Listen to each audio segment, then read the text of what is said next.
Good morning, everyone. Welcome to Passion in French South Africa channel, and it's great to have you around. So today's discussion, we are going to discuss about a new topic of persistence.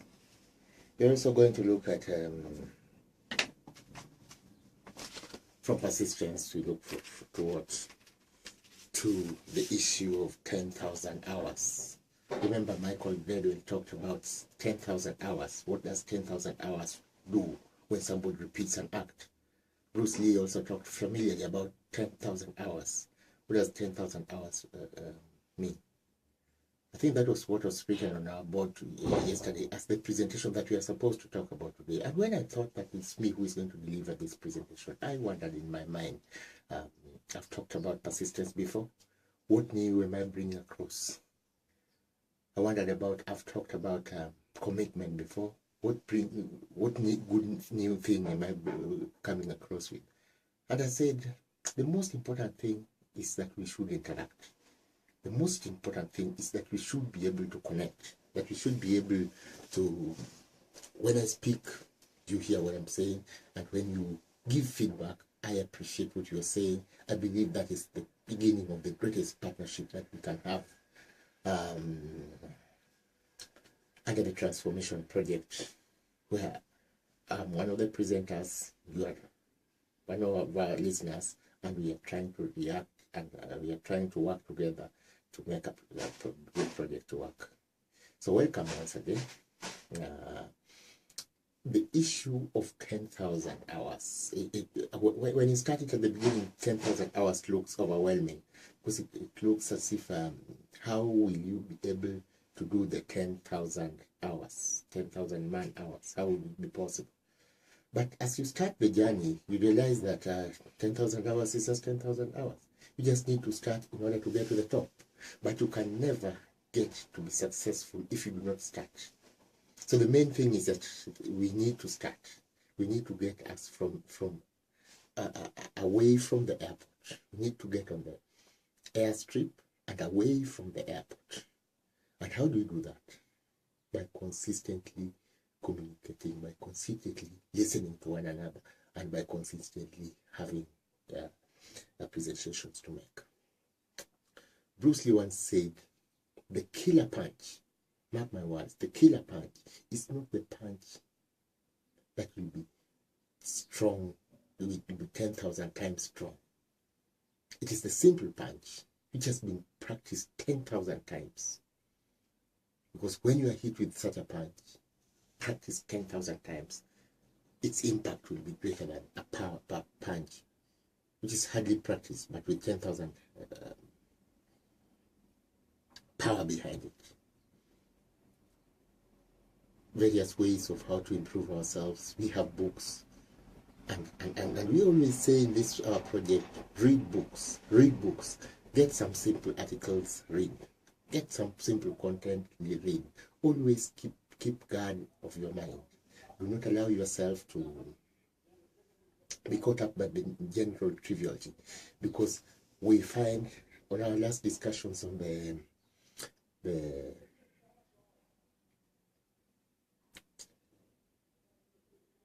6 basic fear of mankind. Remember chapter 15, the 6 basic fears that we have: the fear of death, the fear of poverty, the fear of disease, the fear of exclusion. Just to mention a few. There's 6 basic fears. There was one more which was behind it, and it's the 7th ghost. During our discussions, we'll discuss various things, but we will be taking very seriously the issue of brain poisoning, or we call it mind poisoning. Napoleon Hill suggested that even it should be made a criminal offense, people who walk around poisoning other people's minds, because as long as our brains become susceptible to external influence, there are people who just walk around touting negativity, touting fear, touting desperation, touting despair, touting that the end of the world is near. What a book talked about the one chicken walking around and saying the sky is falling. So in order to deal with such a scenario, in order to beat back that challenge, we are saying each and every day, first of all, let us take our morning lesson seriously.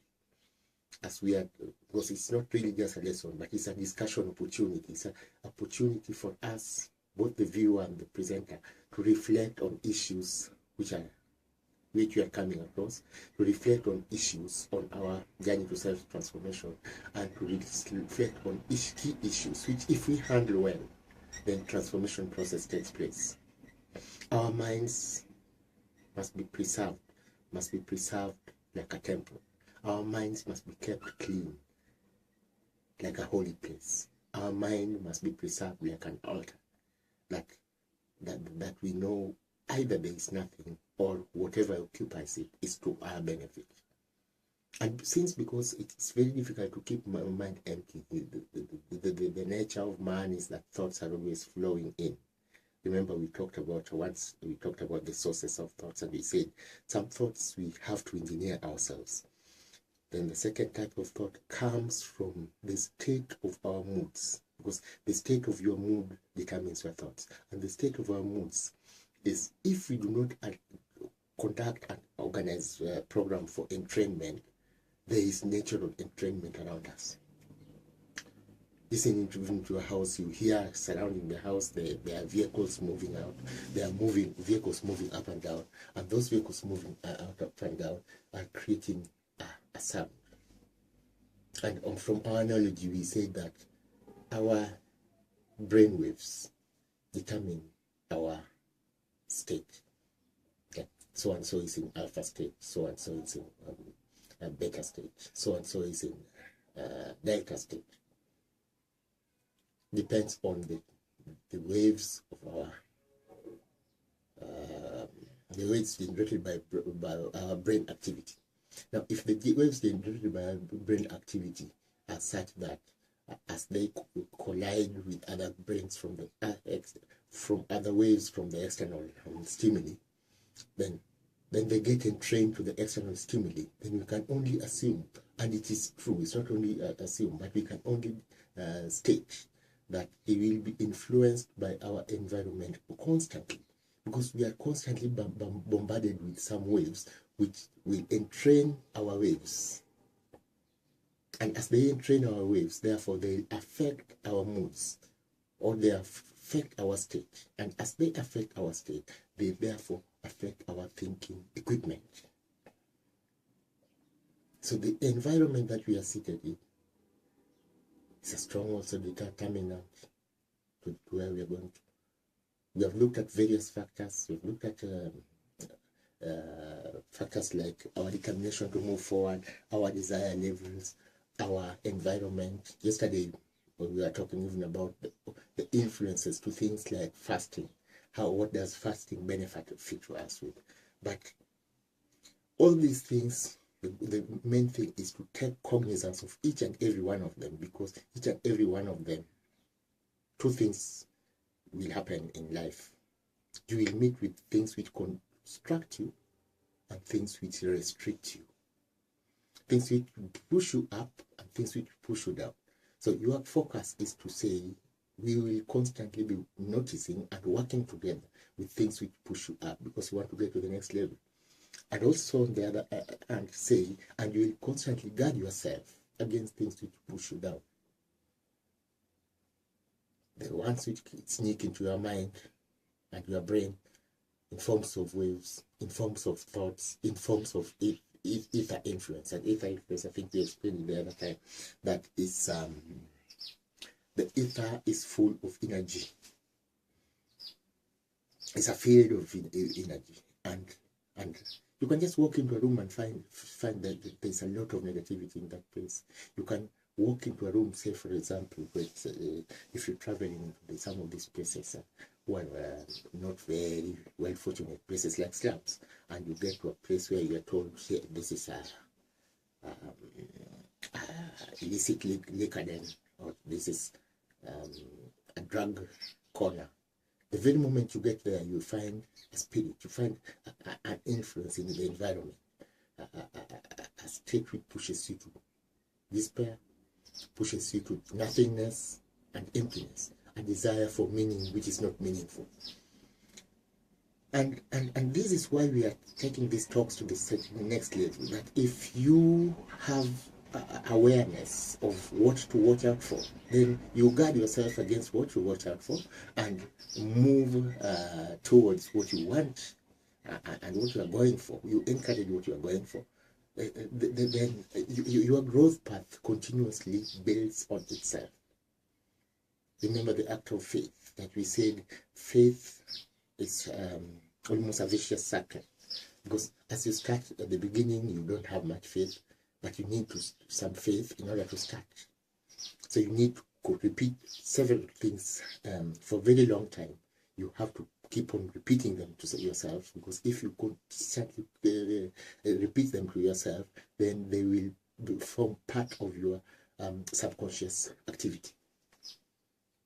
Through the concept of autosuggestion, when you keep it repeating it, you keep on repeating it, it becomes a part of your subconscious activity. And as it becomes part of your subconscious activity, it starts to manifest itself. Just a simple statement we are saying the other day. Just a simple statement, I am always lucky, I am always lucky, I am always lucky, I am always lucky, I am always lucky, I'm always lucky, I am always lucky. Repeat that statement 100 times and watch what happens around you. All of a sudden, you find good tidings coming to you and good luck working towards you. And as you keep on repeating it, as you schedule time for it, because remember, time is always the biggest challenge. We are told 1,000 things. Can't this, do that, work on this, work on that. If we spend the whole day doing all those things, again, we have a challenge. You run from morning to evening, probably with very little else to do apart from this. So self-improvement, its time has to be allocated just like any other activity. The space in the day. So if you repeat it for long enough, if you take the simple statement like we are saying, you take the same statement of I'm always lucky, I'm always lucky, I'm always lucky. Once you repeat it severally to yourself, it becomes part of your habit. Yeah, so that is why we are saying part of our progress path will also be marked very significantly with at the beginning with repetitions. Let's get some words, let them learn to repeat them. It is to be recited on various books, and I can't overemphasize that. Let us get used to repeating words continuously, because as we repeat them, they become part of us, and we become part of them. That's the funny thing.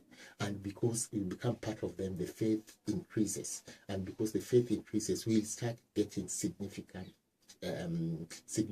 different results.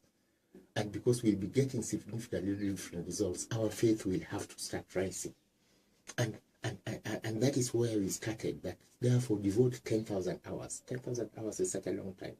That is also a very short time. So what we need to do is constantly focus on the path of progress. Look at people who have succeeded before in these lines. Look at the people who talk of mind transformation, which led them to a better financial situation. Look at Bob Proctor. Look at Zig Ziglar. All of them devoted massive amount of time on just on the same thing, just working and working and working on themselves. Traveling later to share their experiences with other people, but at the same time working on themselves. Life is also quite interesting in this area. We are always constantly work in progress, and the more we advance ourselves, the more we advance our experiences, the more we realize how much more room we can grow, how much more space we can still cover, how much more living ground we can still create. Our minds is a machine. We use it properly, it builds on itself. We don't use it, it goes down. Mark the words of Al Nightingale. We are all self-made, but only the successful ones will ever admit that. The explanation is simple.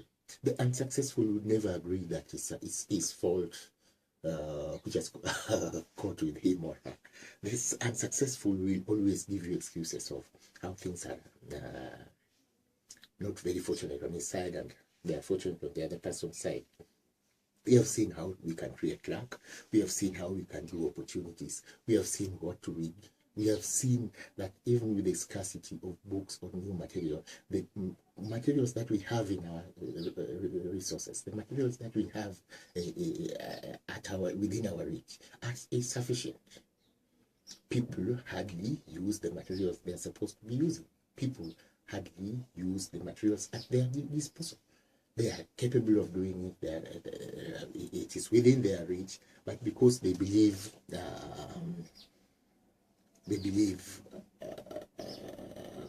they should be given a quid pro quo, and we have explained that nature never gives you a quid pro quo, especially when you begin.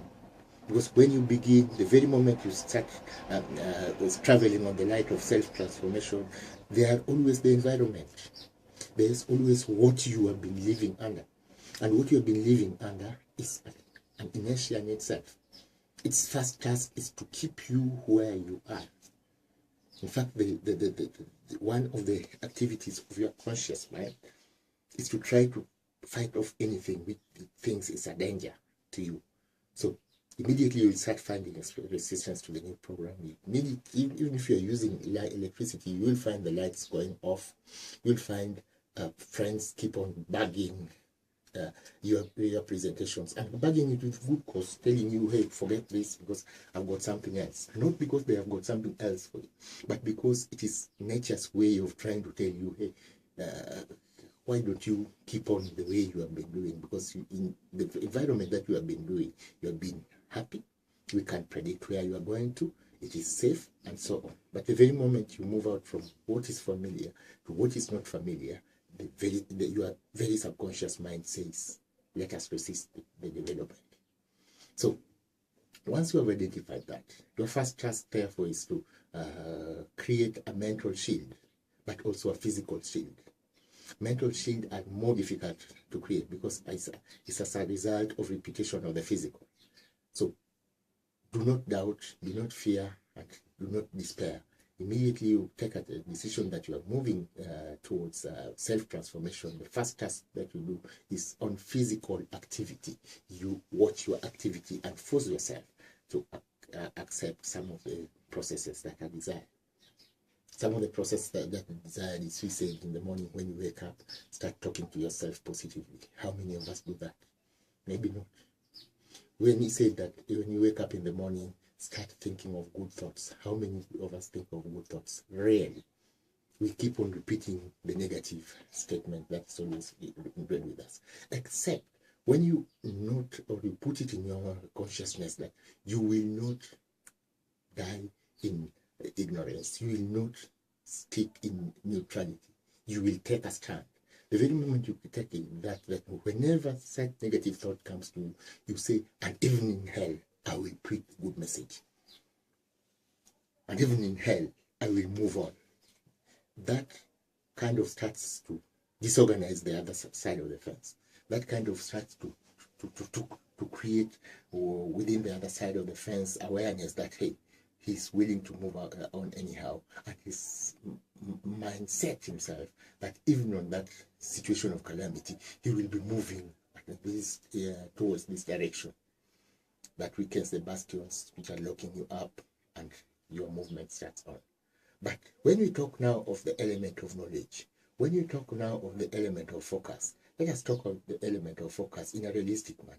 Let's talk of element of focus in a truthful manner. We can only focus once we have determined what the outcome we want to desire. So at the end of the day, each and every day, let us work on our goals. Have your paper, have your pen, draw the goals as we go. For the time being, and if you are really benefiting from these presentations, please click down here on the likes. Please click also down here on the subscribe and subscribe to our channel. When you subscribe to our channel and tap the bell, anytime we produce a new discussion. Anytime we produce a new podcast, anytime we produce a new video, you'll be told. And above all, visit our blog post. The Passion Influencer has a blog spot, which is also down here. Its details is down here. Please visit that blog post, know what we are doing, work with us in partnership. Welcome once again. Thank you very much.